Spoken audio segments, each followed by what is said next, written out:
મુક્તો અનાદિ મુક્ત વિશ્વમ એટલે શું? શું મહારાજનો સંકલ્પ છે કે જે બ્રહ્મ વિદ્યાનો સહેજ પણ ટચ થઈ જાય ને તો દુનિયાની કોઈ તાકાત એમને અડી ન શકે, દુનિયાની કોઈ સંપત્તિમાં લેવાઈ ના જાય, લોભાઈ ના જાય, લલચાઈ ના જાય, એવી બ્રહ્મ વિદ્યા હજારોને આ જમાનામાં શીખવવા માટેનું અને બ્રહ્મ વિદ્યા સાર્થક કરાવવા, સિદ્ધ કરાવવા માટેનો સંકલ્પ શ્રી હરિનો. એટલે અનાદિમુક્ત વિશ્વ, એટલે અનાદિમુક્ત વિશ્વ. મુક્તો અનાદિમુક્ત વિશ્વમ એટલે શું? શું મહારાજનો સંકલ્પ છે? પ્રથમનું 20મું વચનામૃત. શ્રીજી મહારાજની સર્વોપરી ઉપાસના પ્રવર્ત્યા પછી મહારાજની બીજી સાઈડ શું બતાવે છે? મહારાજના વચનો અનુસાર જોઈએ.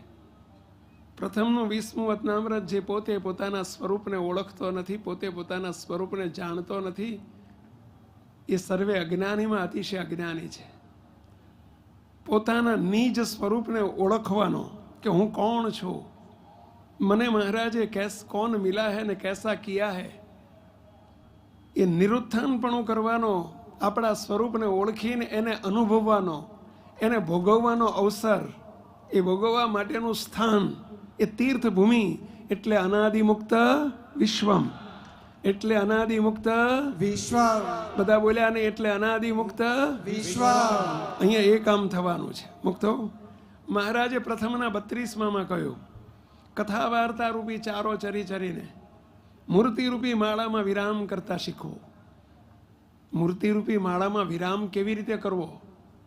હજારો ને લાખો ને મૂર્તિરૂપી માળામાં વિરામ કરવાનું સ્થાન એટલે અનાદિમુક્ત વિશ્વમ, એટલે અનાદિમુક્ત વિશ્વ. આપણને બધાને મૂર્તિરૂપી માળામાં વિરામ કરાવવાનો છો. કોઈને છોડવાના નથી, અહીં બેઠેલા કોઈને છોડવાના નથી. તમે કહેશો કે સ્વામી પણ અમારે આંખ્યું બંધ જ થતી નથી ને. જેમ ઊંઘમાં થાય છે ને એવી રીતે સહેજે સહેજે મહારાજ આંખો બંધ કરાવશે અને સ્થિતિ કરાવશે. જોજો તો ખરા પહેલા મહારાજનો સંકલ્પ છે. પ્રથમનું 51મું વચનામૃત, વચનામૃતનું સર્વશ્રેષ્ઠ વચનામૃત એટલે પ્રથમનું 51મું વચનામૃત, ગુરુદેવનું પ્રિય અને માનીતું વચનામૃત. અક્ષર થકી પર અક્ષરાતીત એવા જે પુરુષોત્તમ ભગવાન, એની દ્રષ્ટિએ કરીને જુએ તો પુરુષોત્તમ વિના બીજું કાંઈ ભાસતું નથી. એ પુરુષોત્તમની દ્રષ્ટિ કેવી રીતે થાય એને શીખવાડીને પુરુષોત્તમની દ્રષ્ટિ હજારોને ને અનંતને કરાવવાનું સ્થાન એટલે અનાદિમુક્ત વિશ્વમ. કયું સ્થાન વહેલા? અનાદિમુક્ત વિશ્વ. આ કામ અહીંયા થવાનું છે. હજુ જોજો તો ખરા વહેલા. મધ્યનું 13 અને 14મું વચનામૃત. શ્રીજી મહારાજ કહે છે તદાત્મકપણું તે કેને કહીએ? મહારાજનો અને સ્વસ્વરૂપનો નિરુત્થાનપણે નિશ્ચય, નિરુત્થાનપણે નિશ્ચય, એને જ તદાત્મકપણું કહીએ. જેમ એક વખત લીમડાને લીમડો જાણ્યો પછી હજારો આદમી આવીને કે આંબો છે તો લીમડાનો આંબો નથી થતો, અને આંબો જાણ્યા પછી આંબાનો લીમડો નથી થતો. એમ મહારાજ કેવા અને મને કેવો કરી મૂક્યો છે એનું નિરુત્થાનપણું, એ જ તદાત્મકપણું કહીએ. એવું નિરુત્થાનપણું કરવાનું સ્થાન એટલે જ અનાદિમુક્ત વિશ્વ. એટલે જ બોલો બંધુઓ, અનાદિમુક્ત વિશ્વ. આમ હાથ કરીને બોલો, એટલે જ અનાદિમુક્ત વિશ્વ. શાબાશ. અને મહારાજ બોલ્યા છે મધ્યનું 45મું વચનામૃત, અમારે તમે અમારા છો, અમારે તમારામાં તલ માત્ર કસર રહેવા દેવી નથી, તલ માત્ર કસર રહેવા દેવી નથી. એવું તલ માત્ર કસરથી રહિત કરવા માટેનું સ્થાન એટલે અનાદિમુક્ત વિશ્વ. બધા બોલ્યા નહીં એટલે અનાદિમુક્ત વિશ્વ. મુક્તો છેલ્લાનું 39મું વચનામૃત. જેમ પ્રથમનું 51 રાજા કહેવાય એમ છેલ્લાનું 39મું વચનામૃત. આત્મા અને પરમાત્માના સ્વરૂપને ઓળખીને આત્મા અને પરમાત્માનો વેગ લગાડી દેવો, આત્માને પરમાત્મામાં મેળવવા માટેનો વેગ લગાડી દેવો. મુક્ત રોમ રોમ પણ એકતા પામવા માટેનો વેગ લગાડી દેવો. અને એવું અનંતને વેગ લગાડવાનું માધ્યમ એટલે અનાદિમુક્ત વિશ્વ, એટલે અનાદિમુક્ત વિશ્વ. અને મુક્તો છેલ્લાનું 13મું વચનામૃત શ્રીજી મહારાજ બોલ્યા છે. છેલ્લું છે હો, છેલ્લાનું 13મું વચનામૃત. સ્વયં શ્રીજી મહારાજે પોતાની રુચિ બતાવી છે. મહારાજ જ્યારે લોજપુરમાં આવ્યા અને લોજપુરમાં મહારાજ મુક્તાનંદ સ્વામી સાથે બેઠેલા અને મુક્તાનંદ સ્વામીને કહ્યું, હે મુક્તાનંદ સ્વામી, અમને શું ગમે છે ને શું નથી ગમતું. પછી મહારાજ બોલ્યા કે અમને કોઈ સારી મેળી હોય કે રાજ દરબાર હોય તો તે ગમે નહીં, પણ વન હોય, પર્વત હોય, નદી હોય, ઝાડ હોય, એકાંત ઠેકાણું હોય, આ બધું અહીં છે હો. આ બધું શ્રીજી મહારાજને ગમતું ને એવું અહીંયા ઊભું થવાનું છે. વન હોય, પર્વત હોય, નદી હોય, ઝાડ હોય, એકાંત ઠેકાણું હોય, ત્યાં અતિશય ગમે છે. ને એમ જાણીએ છીએ જાણે એકાંતે બેસીને ભગવાનનું ધ્યાન કરીએ તો સારું, એવી સદાય રુચિ રહે છે.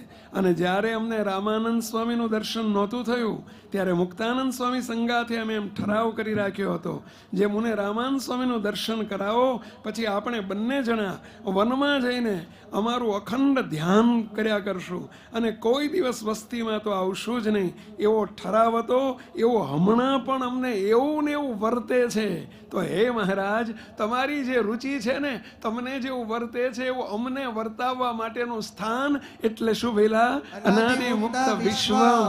શ્રીજી મહારાજનું આ ગમતું કરાવવા માટેનું સ્થાન એટલે અનાદિ મુક્ત વિશ્વમ. મુક્તો આ ભગવાન સ્વામિનારાયણનો સંકલ્પ છે. પ્રતિલોમ સાધના વડે કરીને અનંતના દેહ ભાવ ટાળીને મૂર્તિના છતે દેહે મૂર્તિ સુખના સુખે સુખિયા કરવાનું સ્થાન એટલે અનાદિ મુક્ત વિશ્વમ. આપણા બાપા શ્રી, અને એમણે શબ્દો વાપર્યા છે વાતોમાં અનેક વખત. એમાં પહેલા ભાગની 167મી વાત જીવન પ્રાણ બાપાશ્રી બોલ્યા છે. બાપા કે 6 માસમાં જો કોઈ ખરો ખટકો રાખીને મંડી પડે તો 6 માસમાં અમે મૂર્તિ આપી દઈએ, મૂર્તિ બદલાવી દઈએ, એને સ્થિતિ કરાવી નાખીએ, મૂર્તિના સુખના ધોધ છોડી દઈએ. એ 6 માસે મૂર્તિ દેખવાનું સ્થાન એટલે અનાદિ મુક્ત વિશ્વમ. એટલે અનાદિ મુક્ત વિશ્વમ. મુક્તો ગુરુદેવ બાપજીએ અનંત અનેક નિત્યાનંદ સ્વામી સર્જ્યા. હવે ભગવાન સ્વામિનારાયણનો સંકલ્પ છે અખંડ પોતાની મૂર્તિમાં રમણ કરતા એવા પર્વતભાઈ, એવા સ્વરૂપાનંદ, એવા અનંત પર્વતભાઈ ને અનંત સ્વરૂપાનંદ સ્વામી સર્જવાનું સ્થાન એટલે અનાદિ મુક્ત વિશ્વમ. એટલે અનાદિ મુક્ત વિશ્વમ. મુક્તો આપણે વાત સાંભળી છે, પરોક્ષની છે. સોક્રેટિસને કહેવામાં આવ્યું, સોક્રેટિસ બહુ ગરીબ સ્થિતિ હતી અને સોક્રેટિસને કહેવામાં આવે, સોક્રેટિસ આ મોલની અંદર અમારી સાથે ચાલો. એક મોટો શેઠિયો આવ્યો અને કહે છે ગરીબી દૂર કરવા માટે ઓફર કરે છે, ચલો અમારી જોડે એક મોટા મોલમાં ચાલો, મોટો ડિપાર્ટમેન્ટલ સ્ટોર રાખો, ત્યાં લઈ જઈને કે તમે જેની ઉપર આંગળી મૂકો એ વસ્તુ તમારી, પૈસા હું આપી દઈશ. આખા મોલમાં મોટો જાયન્ટ મોટો મોલ, અને મોલમાં હજારો વસ્તુ બતાવી, પરંતુ સોક્રેટિસ એની ઉપર આંગળી મૂકતા નથી, કોઈ વસ્તુ ઉપર બારોબાર નીકળી ગયા. ગરીબ સ્થિતિ છે, બહુ પોવર્ટી છે, છતાંય એક પણ વસ્તુ પસંદ ન કરી. ત્યારે પેલો શેઠિયો કહે છે સોક્રેટિસ તમને એકેય વસ્તુ ન ગમી? ત્યારે સોક્રેટિસ કહે છે, કેવી ખુમારીથી જવાબ આપે છે, મારે જોઈએ છે અહીં કંઈ છે જ નહીં ને, અને જે છે એ મારે જોતું નથી, મારે આમાંનું કશું નથી જોતું. હું દેહથી જુદો આત્મા છું અને મારે તો એક પરમાત્મા જોઈએ, આ મોલમાં નથી. મુક્ત એવા અનંત સોક્રેટિસ સર્જવાનું સ્થાન એટલે આ અનાદિ મુક્ત વિશ્વમ.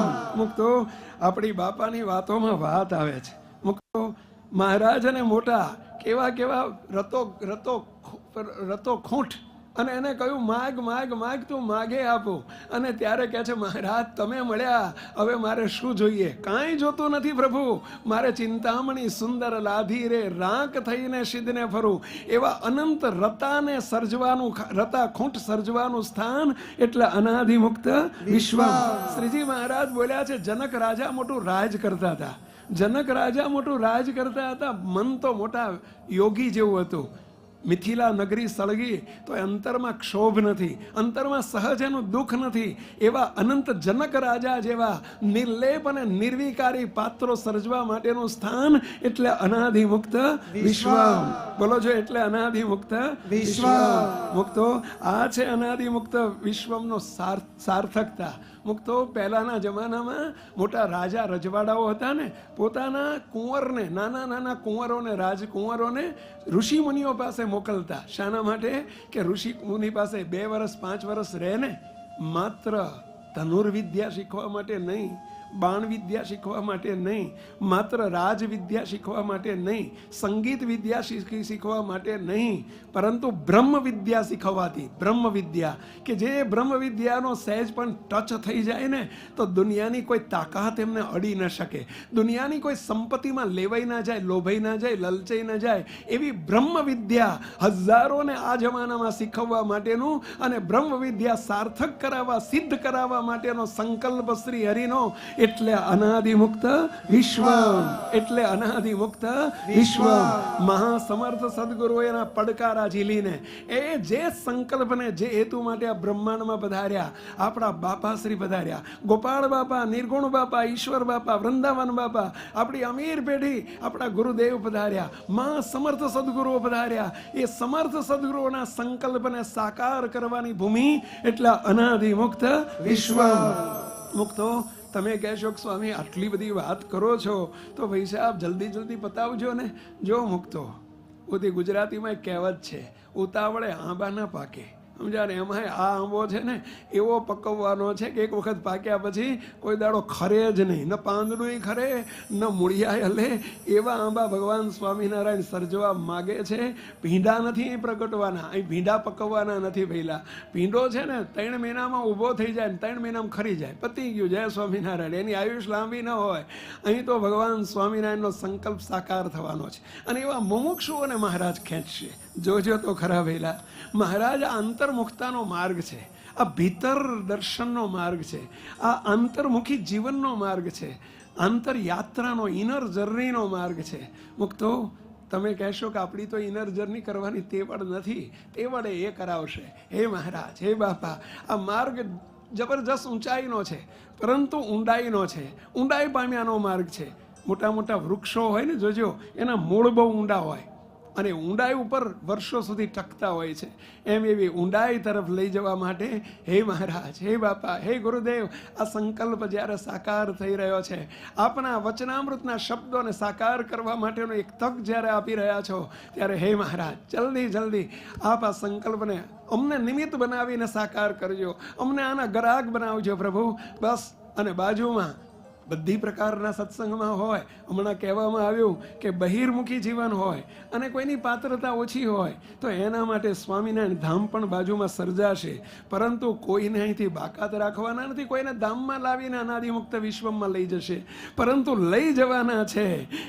એનો વિકલ્પ પણ એક આપણને બાજુમાં આપવામાં આવશે કે જેથી કરીને કંઈક અંતર ટૂંકું થાય. હે મહારાજ, જલ્દી જલ્દી આપના સંકલ્પને આપ પૂરો કરજો, એવી મહાપ્રભુ આપના દિવ્ય ચરણોમાં અમારી પ્રાર્થના છે.